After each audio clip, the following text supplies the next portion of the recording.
Hi everyone, and welcome to another episode of Teaching Forward. I'm Nick. Today, we're diving into a critical conversation about instructional technology innovation and how students can take charge in designing, implementing, and evaluating technology-enhanced instructional materials.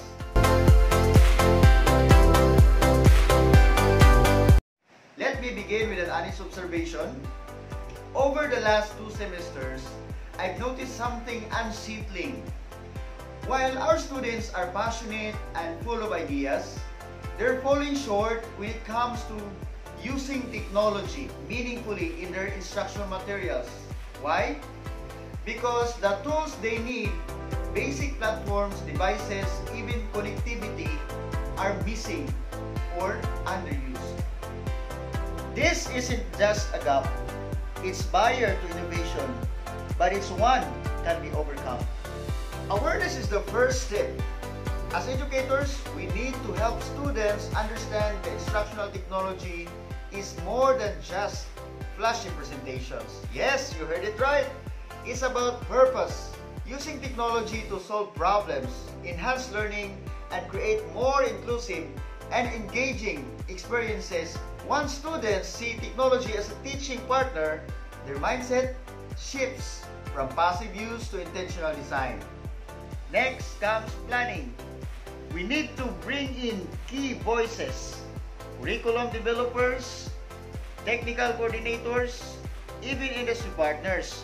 Together we should ask what skills those students need, what tools are available, and most importantly, how can we build a system that supports innovation at every stage of learning? Third, when it comes to techniques, we have powerful options like learning management systems, like Canvas or Moodle can help students organize and deliver instruction.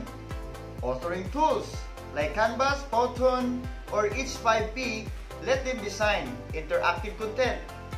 And let's not forget, platforms like Kahoot, Padlet, or even TikTok, when used with purpose, they can make instruction relevant and student-centered.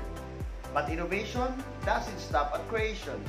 We need to evaluate through data feedback from users, quiz results, engagement metrics. Students can spot what works and what doesn't.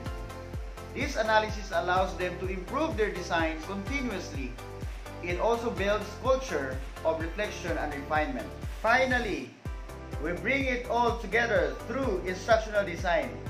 Models like ADDIE, TPACK, SumR give students a structure to follow, from identifying learner needs to choosing the best technological approach.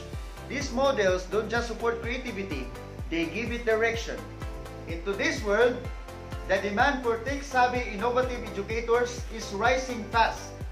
If we can guide students to be not just consumers of technology, but creators of meaningful digital instruction, we're not just preparing them for our classroom, we're preparing them for the future.